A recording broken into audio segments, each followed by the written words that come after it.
Have you ever stopped to think about what would happen if the world simply had too many people? More than the earth could feed, shelter, or sustain. Our group will be presenting one of the most urgent and thought-provoking topics, the perils of overpopulation. In this topic, you learn that overpopulation is not just about how many people live on Earth. It's also about how we as humans use and share the limited resources that our planet provides. You'll discover that this issue goes beyond numbers. It affects our environment, our and our education, and even the quality of our individual. Before we go deeper, let's first understand the key terms. Overpopulation happens when the number of people in an area exceed the Earth's capacity to sustain them, meaning the planet can no longer provide enough food, water, shelter, and energy for everyone to live comfortably. It's when human demand outpaces the nature can give back.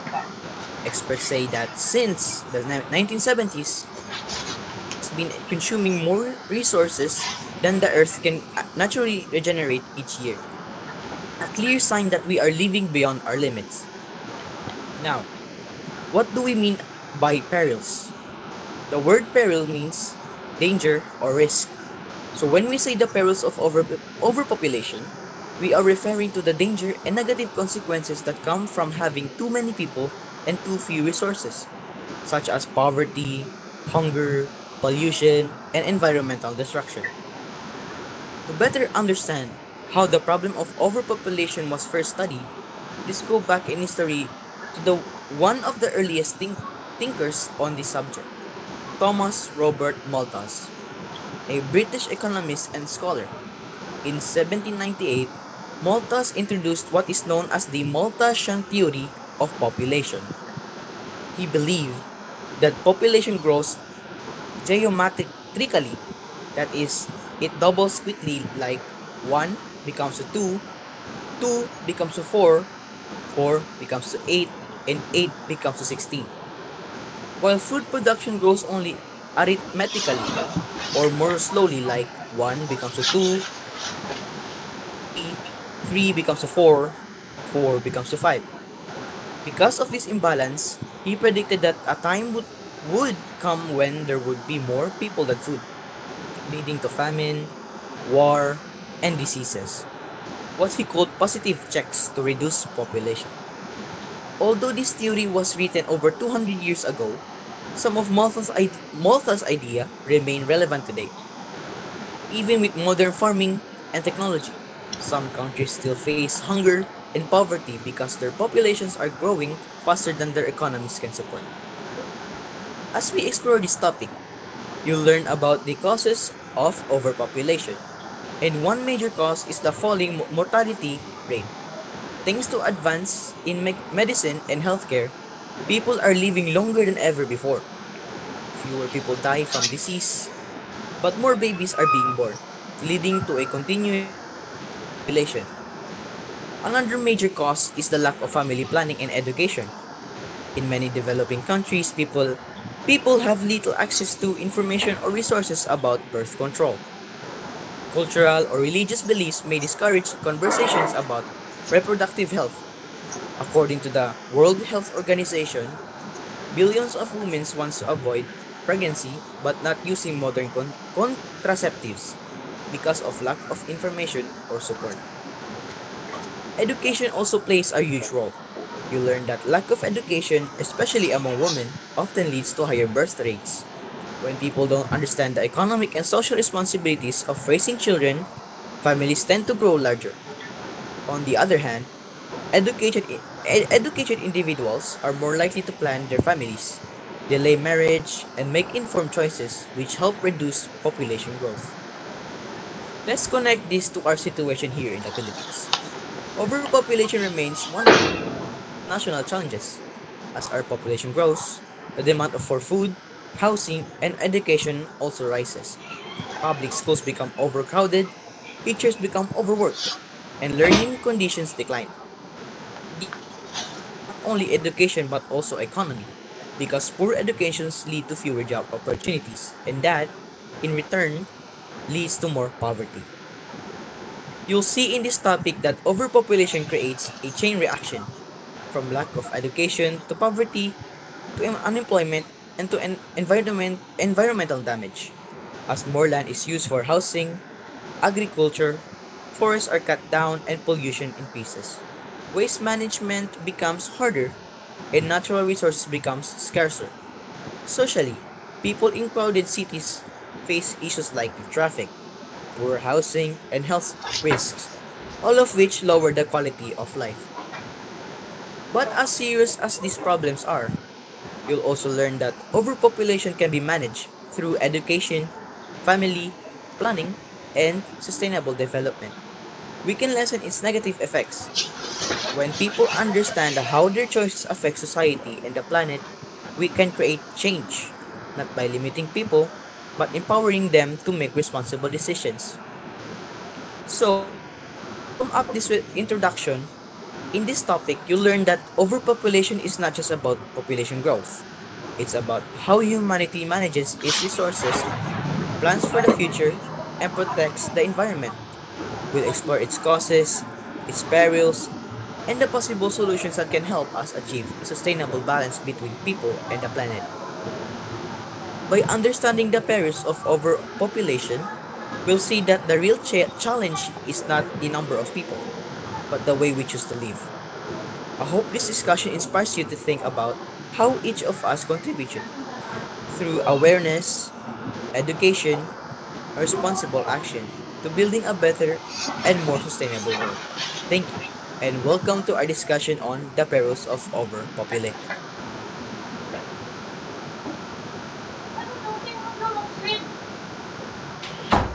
I will discuss one of the most serious challenges in global demography, which is the perils of overpopulations. Focusing on its major causes. To begin, global demography is a study of how human population grow, change, and move around the world. Overpopulation happens when the number of people exceeds the Earth's ability to provide resources such as food, water, housing, and healthcare. Now, let's take a closer look at the main causes of overpopulations, which include 1. Falling mortality rate, 2. Lack of family planning, 3. Cultural and religious beliefs, 4. Poverty, 5. Immigrants looking for better opportunities. The first major cause is the falling mortality rate. Simply put, more people are being born than those who are dying. According to the World Health Organization's global infant immortality dropped by from 8.8 million in 1990 to 4.1 in 2017. At the same time, life, expecta- life expectancy has increased. People today live much longer than our ancestors because of improvements in medicines, technology, and hygiene. While this is a good sign of progress, it also means the population keeps growing because fewer people are dying and more are living longer. As a result, the balance between births and deaths is disrupted, leading to population growth. The second cause is lack of family planning. In many developing countries, people have limited access to education about family planning and birth control methods. This leads to unplanned pregnancies and target larger families, especially in poor communities. The United Nations projects that between 2017 and 2050, half of the world population growth will come from just 9 countries including India, Nigeria, Pakistan, and Indonesia. In these areas, factors like limited education, economic challenges, and lack of government support contribute to rapid population growth. When families are not educated about this birth spacing or contraceptive use, the population continues to rise, putting more pressure on food supplies, job, and housing. The third cause is underutilized contraceptions. Although the use of contraceptives has increased over the years from 54% in 1990 to 57% in 2015. Many women still don't have access to modern birth control methods, according to World Health Organizations. About 214 million women in developing countries who want to avoid pregnancy are not using contraceptive- contraceptives. The reasons include religious beliefs, social pressures, misconceptions about side effects, and lack of freedom for women to decide about their bodies. As a result, 44% of pregnancies worldwide are untended. If women were given more access and freedom to plan their families, global population growth could significantly decrease. Another major cause is the lack of education, especially in developing nations. When education is poor or inaccessible, people often don't understand the long-term effects of larger families or the importance of population control. Education, particularly women's education, plays a huge role in reducing birth rates. Study shows that more years a girl spends in schools, the more children she is likely to have. In the Philippines, as University of the Philippines President Attorney Danilo Concepcion said, overpopulations also worsen the problems in our education system, overcrowded classrooms, lack of teachers, and lack of resources. This becomes a cycle. Overpopulations causes lack of educations and lack of education causes more overpopulations. Without quality educations, countries struggle with unemployment, poverty, and social inequality, all of which are linked to population growth. Next, we have cultural and religious beliefs. In many societies, large families are seen as a blessing or signs of strength. Some religions discourage or even forbid the use of birth control. For example, Catholic and Orthodox encourage large families to continue their faith traditions. Because of this, many families continue to have many children even when it's come difficult economically.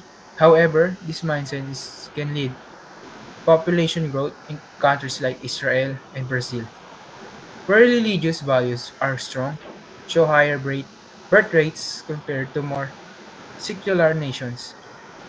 Studies that when women are given education, job opportunities and freedom to decide about the family size, they tend to have fewer children, improving the overall quality of life. The last causes are puberty and immigration. In poor countries, families often have more children to help with work and income. Parents believe that having more children provides security for old age or helping hands at home. However, this leads to a cycle where population grows faster than economy. Countries like Ethiopia and Cambodia have shown that when puberty decreases, birth rates also drop, providing the improvement in living conditions that controls growth. Meanwhile, immigration also contributes to population decreases in some countries. People move to developed nations in search of better jobs, education, or safety. For example, countries like United States and the UK have growing population due to immigration. While immigration can be positive, uncontrolled population increase in urban area puts on stressing on housing, healthcare, and public service, contributing the global challenge of overpopulations. To conclude, overpopulation is not caused by a single factor. It is a combination of social, economic, cultural, and health-related issues. While lower death rates and medical progress are signs of development, lack of education, puberty, and poor family planning continue to push population growth beyond control. The challenge now is for governments and societies to promote family planning, improve education, especially for women, and create these policies that support sustainable living. Understanding these causes help us that overpopulation is not just a number problem, it is a global issue that affects health, environment, and the future of humanity. Now, to continue on Adrian's report, we will be tackling the environmental effects of overpopulation. Now, when we say environment, what do you think of first? Of course, our surroundings. Now, what if there was an excessive amount of consumption? What would that word be? Yes, that is correct.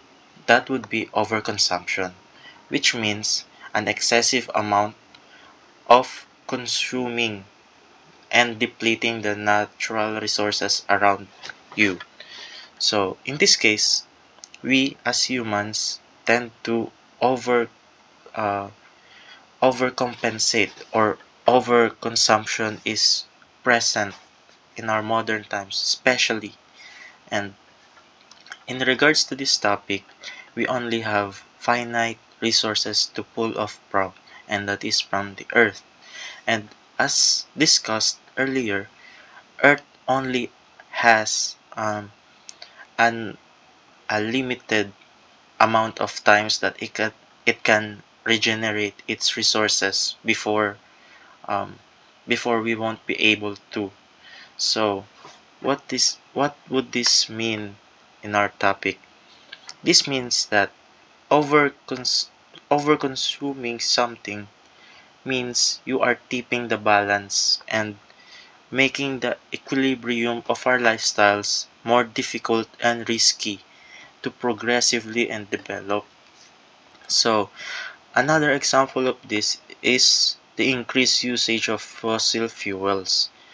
A major example of overconsumption and in pair with fossil fuels is America.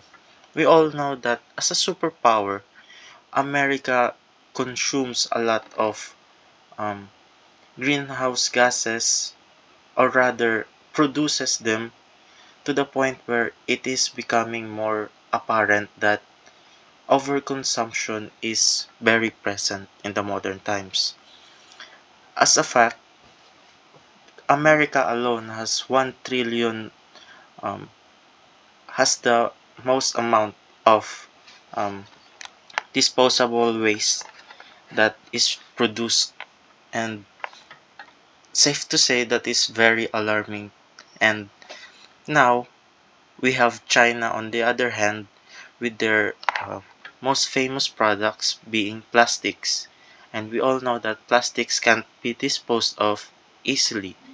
So we go on to the next point, which is climate change. As mentioned, greenhouse gases are the main source of um, this effect. Climate change, and in pair with greenhouse gases, um, makes our atmosphere more um, more loosened up and is more um, targetable by the heat of the sun, which means that our weather tends to be more hotter than usual. And another point would be pollution and resource depletion. And as I have mentioned earlier, this means that large amounts of materials being put into one facet of life tend to be more dangerous, since instead of using that resource into producing more and more products that can benefit us, it is then used to profit off of our materialistic and other um, humane emotions.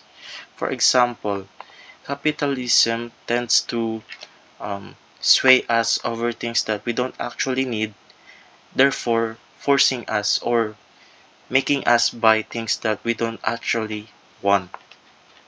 Another major example of this is the recent news of Microsoft's cancellation of um, services to Windows 10, which, um, as we know, Windows 10 is um, Windows 10 is 65% of the world's um, operating system in the world. So that waste alone is a lot, and all the materials, the minerals that have gathered and going to be disposed of now is alarming to say the least.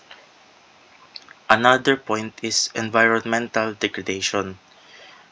With pooling of these resources, um, this large amount of resources being taken through, our biomes are greatly affected, one of which is our forest. We all know that deforestation is um, very often um, very often talked about, and it is very uh, an issue that is worth talking about because deforestation is only the tip of the iceberg.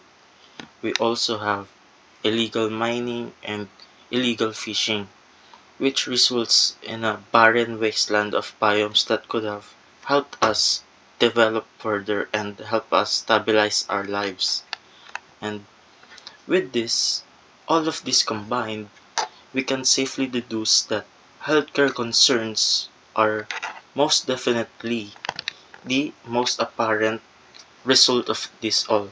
Because the dissemination of diseases are easily spread out to these communities with no proper they'd have no proper healthcare, they'd have no proper medication and help from the government, and they'd have no one to uh, ask help out to, which further compounds this dilemma that overpopulation um, gives us.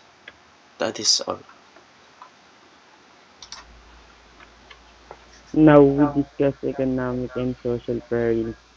Economic and social perils are closely interconnected challenges that keep individuals and communities trapped in cycles of poverty and hardship. Economic problems such as unemployment, inequality, and lack of access to education and healthcare often lead to or worsen social issues like discrimination, crime, and corruption. These combined challenges that can destabilize societies, slow development, and weaken the ability of nations to respond to disaster or crisis. Governments around the world are addressing these problems through various initiatives. Countries such as India and Indonesia have launched family planning and women's health programs to manage population growth and improve quality of life. China, once known for its one-child policy, has shifted to allowing up to three children to balance its aging population and strong workforce. Many governments also invest in improving education, job opportunities, and healthcare systems, recognizing that better living conditions encourage smaller, healthier families. Urban planning plays an important role too, preventing overcrowding and ensuring resources can fairly distribute. Governments and organizations are also recognizing the importance of community involvement and awareness in solving these issues. Local programs that empower people, especially women and youth, help build self-sufficiency and promote responsible decision-making about family, work, and resources. By encouraging sustainable lifestyle, providing access to information, and fostering cooperation among citizens, communities become stronger and more resilient against both economic and social challenges. On a global scale, organizations like the United Nations, the UN Population Fund, the World Health Organization, and the World Bank are working together to tackle these international issues. Their initiative focus on gender equality, reproductive health, poverty reduction, and sustainable economic growth through programs aligned with the UN Sustainable Development Goals. Overall, the issue of overpopulation and its related variants are about the number of people but about economic capacity, equality, and access to opportunities. When countries strengthen their economy, provide quality education, and ensure fairness and inclusion, population growth can transform from a source of strain into a driver of progress and sustainable development. I'll hand it over to Mercado to talk about government and global efforts. So, good day everyone, and I will be discussing the government and population growth. So, population growth is one of the biggest challenges that is faced by many countries. When it grows too fast, it can cause problems like unemployment, food shortage, and overcrowding. And it can also put pressure on the education and the healthcare of the country. So, because of this, governments have created various programs to balance population, growth, and social and economic development. Let's first start with India and Indonesia. Both of them have large populations and long-running family planning programs that promotes responsible parenthood and access to reproductive health services. In India, the National Family Welfare Program has educated communities, especially in their rural areas, about the benefits of smaller families. While in Indonesia, the BKKBN, or the National Population and Family Planning Board, distributes contraceptives, and they also run awareness campaigns and partners with religious and community leaders. So these efforts have lowered their birth rates and improved women's education and health. So up next, also have China, child policy, which they introduced in 1979 to slow rapid population growth. It was effective at first, but it caused issues like aging population and a smaller workforce. So because of this, China has adjusted its policy to allow 2 or 3 children per family. So this shows how governments must stay flexible because it can cause problems rather than fixing them. So and some governments also focus instead on improving their living conditions rather than enforcing limits. And they also invest in and jobs and healthcare. So it often leads to slower population growth naturally. As also educated and financially stable people mostly choose to have fewer children. This is known as the development approach, where informed choices replace strict rules. And another strategy is urban planning and decentralization, which is by improving infrastructure and developing rural areas, governments reduce overcrowding in cities and distributes their population more evenly. And governments also partners with international organizations such as United Nations and the World Health Organizations for financial funding on their reproductive health programs and educational campaigns. These partnerships strengthen local efforts and provides sustainable population growth. Finally, awareness campaigns through media, schools, and community programs teach people about responsible parenthood and how population affects the economy and the environment. And to summarize, countries use different strategies, some strict like China, some developmental like India and Indonesia. But the best results come from combining education, health, and opportunity, allowing families to decide more responsibly. In the end, population management isn't about restricting rights. It's about balancing population with resources and improving the overall quality of life. And let's now listen to Raven Clive for his part of the report. Thank you, Glenn, for the great explanation about governmental efforts. So now, I'll be presenting the solutions and future outlook part of our report. In this section, we'll focus on how countries can turn populational growth into an opportunity through economic reform, social development, sustainability, and strong governance. So first, we need to strengthen the economy. The key here is industrialization, innovation, and supporting small and medium enterprises or SMEs. These are the backbones of most economies and can generate millions of jobs.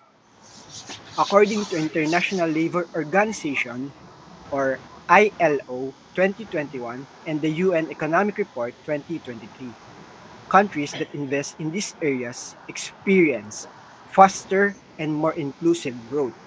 At the same time, improving education and vocational training will prepare the youth for high-skilled, future-ready jobs. And as we move toward the future, green and inclusive economic growth should be the standard, meaning productivity should increase without harming the environment or leaving anyone behind. So next, we must improve social system. Economic growth is meaningless if people still lack access to basic needs. That's why government should prioritize universal education, healthcare, and social safety nets, so no one is left behind. According to UNFPA 2022, empowering women through voluntary family planning and equal job opportunities create a more balanced and productive society. And we must not forget the importance of reforming housing, land systems, making sure that everyone can afford a safe place to live. When social systems are strong, population growth becomes more sustainable and contributes to long-term development. So now, third, we must promote sustainable consumption. Sustainable consumption. So the IPCC 2023 highlights that climate change and resource depletion are driven mainly by wasteful consumption patterns, especially in the IPCC 2023 highlights that climate change and resource depletion are driven by wasteful consumption patterns, especially in high-income countries. To fix this, we need to focus on resource efficiency, recycling, and expanding the use of renewable energy.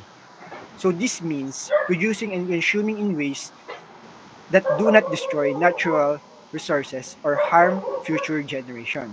So by changing how we consume, we can maintain economic growth while protecting the planet at the same time. So now, lastly, we need to strengthen governance. Without good governance, all these reforms will fail. So, according to the World Governance Index 2023, countries with transport, data-driven, and accountable government manage both population and economic growth much better. So, strong governance ensure that resources are distributed fairly, corruption is reduced, and public trust is built. This allows policies whenever education, health, or the environment to actually work in real life. So now, let's look at the future outlook. If economies adapt and grow inclusively, population growth becomes an asset. More workers, more innovation, and more progress for everyone. So, but if inequality, corruption, and overconsumption continue, the world will face economic stagnation and environmental collapse. So the real battle isn't population control. It's it's economic reform and sustainability. The future depends on how will we balance growth, equality, and the environment. So if we win the battle, so if we win that battle, we build a future that both prosperous and sustainable for generations to come. So in summary, population growth is not the problem. The problem is poor management, inequality are. So through stronger economies, better social system, sustainable consumption, and honest governance, we can turn challenge into opportunities. So now, you understand what solution and future outlook is. So now, I will give the floor to Adrian to conclude our presentation. Thank you, Raven. To sum up all of this, global demography nations remind us that while population growth reflects human progress, it also brings serious challenges. Overpopulations put pressures on our food supplies, environment, education, and economy. By understanding all of this, we can create better solutions to manage it. As a future leaders and citizens, it's, it is important that we promote awareness, responsibility, and sustainable living to ensure a balanced population and a better future for everyone. So thank you for listening for all. Thank you, thank you very much.